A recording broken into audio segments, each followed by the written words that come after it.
बदनावर में विधायक भंवर सिंह शेखावत ने सरकार पर बड़ा हमला बोला। कहा, कर्ज चुकाने के लिए कर्ज लेने की नीति ने प्रदेश का विकास मॉडल ध्वस्त कर दिया है। बिजली विभाग पर भी गंभीर आरोप।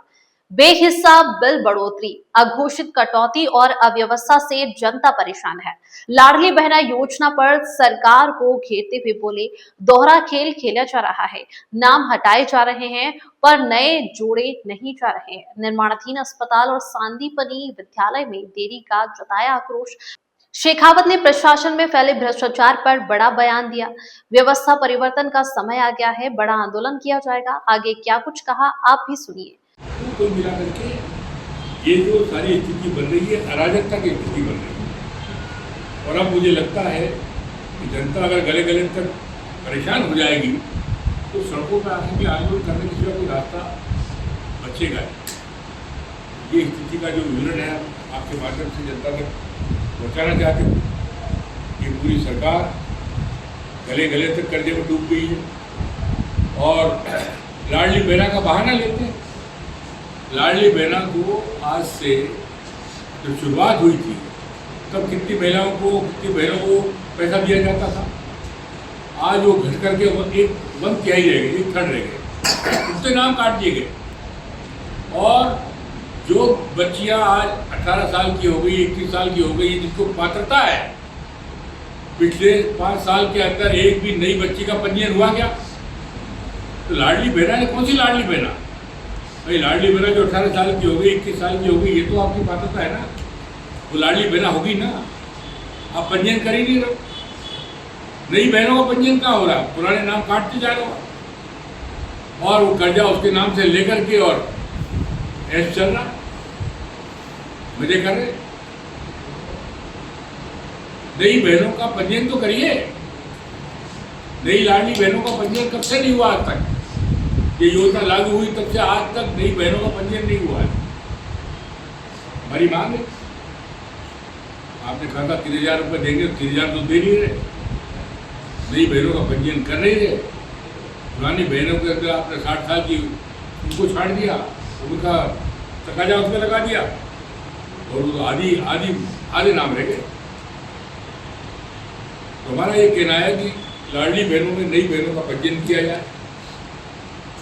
जो राशि सबको मिलती है उन बच्चियों को मिलना चाहिए। ये कब से शुरू होगा?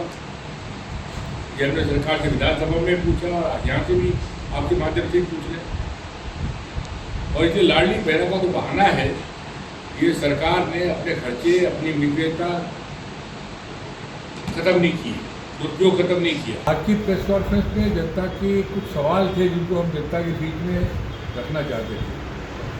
पिछले 15 दिन से मैं देख रहा हूँ कि पूरे बदनावर के क्षेत्र में बिजली की कटौती का ऐसा तांडव मचा रखा है मध्य प्रदेश विद्युत मंडल ने वसूली के नाम पर, और गांव की बिजली काटी जा रही है। जिस पंचायत में 10-12 लोगों के बिजली भरे हुए हैं, उनकी पूरे पंचायत की बिजली काट के और एलपीडी वाले रवाना हो जाते हैं। पूरे गांव के गांव हालाकान है, मजरे टोले में परेशान है, गर्मी का समय है, किसानों को पेमेंट अभी हुआ नहीं है, उसका गेहूँ तुल नहीं रहा है, किसानों के खाते में पैसे आए नहीं है। किसान कह रहे हैं थोड़ा हमें समय दीजिए, हमारा पेमेंट हो जाए, हमारा गेहूँ बिक जाए तो हम बिजली के पैसे भर देंगे। बिजली के बिल भी अनाप शनाप आ रहे हैं। जिन किसानों को पहले 2000-3000 रुपये के बिल आया करते थे, वो 8-8, 10-10 हज़ार के बिल, 12-12 हज़ार के बिल आ रहे हैं। बिलों के ऊपर कोई कंट्रोल नहीं है मध्य प्रदेश विद्युत मंडल का, लेकिन बिलों की वसूली के लिए चाहे जैसी दादागिरी, चाहे जैसी गुंडागर्दी कर रहे हैं। पूरे के पूरे गांव की बिजली काट देना, पूरे के पूरे बजरे टोलों की बिजली काट देना। गर्मी का समय है, कितनी तकलीफ होती है बच्चों को, लेकिन एमपीबी वाले सुनने को तैयार नहीं है। हमने शिकायत माननीय मुख्यमंत्री जी से भी की है, आदरणीय मंत्री जी से की है, और यहाँ के डी साहब को भी हमने कल रात को बोला, कलेक्टर साहब को बोला कि आप एमपीबी के कर्मचारियों, अधिकारियों को जरा समझाइए, बदतमीजी करना बंद करें। आम आदमी, बड़ा गरीब किसान अपना पैसा भरता है, चाहे जैसे बिलिंग आप कर रहे हो उसका कोई निराकरण आप करते नहीं, उनकी सुनवाई होती नहीं, और जब वो बिल भरने के लिए समय मांगता है तो आप समय भी देने को तैयार नहीं। ट्रांसफार्मर आपके पास बदलने के लिए है नहीं, ओवरलोडेड ट्रांसफार्मर जल जाते हैं, 4-4, 5-5, 6-6 दिन तक किसान अपने ट्रैक्टर के ऊपर और ट्रांसफार्मर लिए घूम रहा है। कर्मचारी बदलने को सुनने को तैयार नहीं। तेल खत्म हो जाता है, चोरी चला जाता है, तो किसानों से कहा जाता है आप तेल भरवाइए। अब तेल भी किसान भरे। ट्रांसफार्मर जल जाए तो किसान अपना ट्रैक्टर लगाए, एमपीवी के चक्कर काटे। अधिकारी सुनने को तैयार नहीं, लाइनमैन बदतमीजी करते हैं। और इसलिए आज हमने सारा का सारा विषय जो है जनता के बीच में अधिकारियों के सामने रखने का काम किया है। तो हमने कहा है कि अगर आपने अपने व्यवहार में तब्दीली नहीं की, परिवर्तन नहीं किया, तो जनता को फिर सड़कों पे आने के सिवा कोई रास्ता बचेगा नहीं। और इसलिए हमने मांग की है कि ये अवैध रूप से जो काटे जाने वाले बिजली का क्रम बंद किया जाए। किसान के पास पैसा आएगा, उसका गेहूँ तुल नहीं रहा है, सरकार गेहूँ तोल नहीं रही है, और जब उसके खाते में पैसे ही नहीं आएगा तो किसान पेमेंट कहाँ से करेगा। और जो अतिरिक्त बिल आ रहे हैं, चाहे जैसे स्मार्ट बिल के नाम पे, वो बिल भी इतने ज़्यादा आ रहे हैं कि उनका जस्टिफिकेशन करने का भी विद्युत विभाग में कोई व्यवस्था नहीं है। और इसी बात को लेकर के आज हमने जनता की बात को रखा है कि जनता परेशान है और पूरी रात आप बिजली काट देते हो। 4-4 रोज तक ट्रांसफार्मर बदल नहीं रहे हो, लोग अपने ट्रैक्टर पर ट्रांसफार्मर लिए घूम रहे हैं। ओवरलोडेड ट्रांसफार्मर आपको अपने आप बदल देना चाहिए।